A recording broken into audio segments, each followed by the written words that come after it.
అదానీ ఒక మంచి వార్త, 10,000 కోట్ల రూపాయల విరాళం ఇస్తున్నాడు. ఆయన పెద్ద బిలియనీరు, ఈ భారతదేశంలోనే టాప్ 1-2లో ఉన్నటువంటి వ్యక్తి. ఆయన పెళ్లి చేస్తే 1000 కోట్ల రూపాయలు ఖర్చు పెట్టుకోవచ్చు వాళ్ళ కొడుకు పెళ్లికి. కానీ సింపుల్గా కుటుంబ సభ్యుల మధ్యన మాత్రమే పెళ్లి చేసి దేశంలో అవసరాల కోసం 10,000 కోట్ల రూపాయలని విరాళంగా ఇస్తున్నట్టుగా ప్రకటించాడు. 10,000 కోట్లు. ప్రముఖ వ్యాపారవేత్త గౌతమ్ అదానీ చిన్న కుమారుడు జీత్ అదానీ వివాహం నిరాడంబరంగా జరిగింది. సూరత్కు చెందిన వజ్రాల వ్యాపారి జైమిన్ షా కుమార్తె దివాషాను వివాహమాడారు.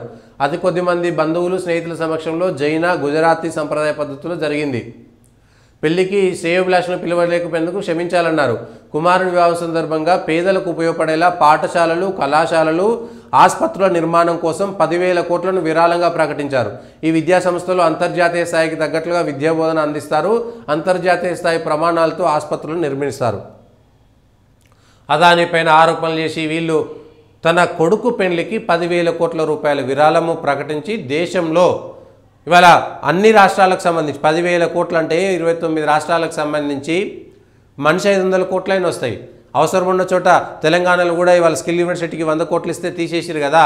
ఒక 500 కోట్లు తీసుకొచ్చి అదానికి సంబంధించి సొంతంగా ఒక ఆసుపత్రి కానీ ఒక కళాశాల కానీ పెట్టించుకోవచ్చు తెలంగాణలో.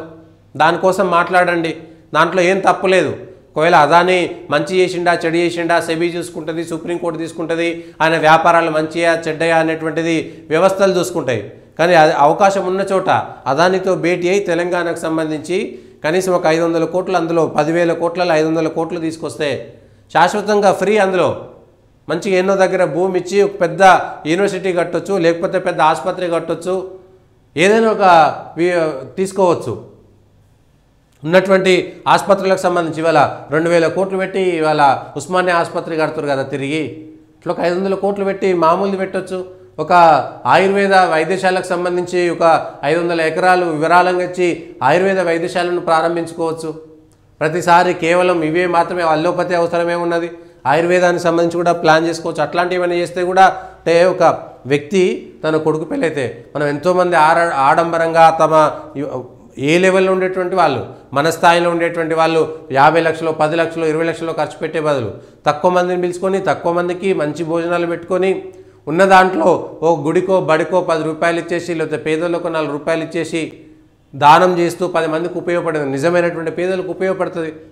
ఒక ఇద్దరిని చదివిపించవచ్చు, ఒక ఇద్దరికి ఉద్యోగ కల్పన చేసుకోవచ్చు ఆ డబ్బులతోటి. అది వదిలేసి సరే డబ్బులు పెళ్లి ఖర్చు చేస్తే కూడా అది కూడా మార్కెట్లోకి డబ్బులు వస్తాయి, అవి కూడా ప్రజల్లోకి వెళ్తాయి. ఆ డబ్బులు కూడా ఎందుకంటే ఎంతోమందికి ఉపాధి కూడా కల్పిస్తారు, అది ఒక అంశమే. కానీ అనవసరమైనటువంటి వేస్టేజ్ చేయకుండా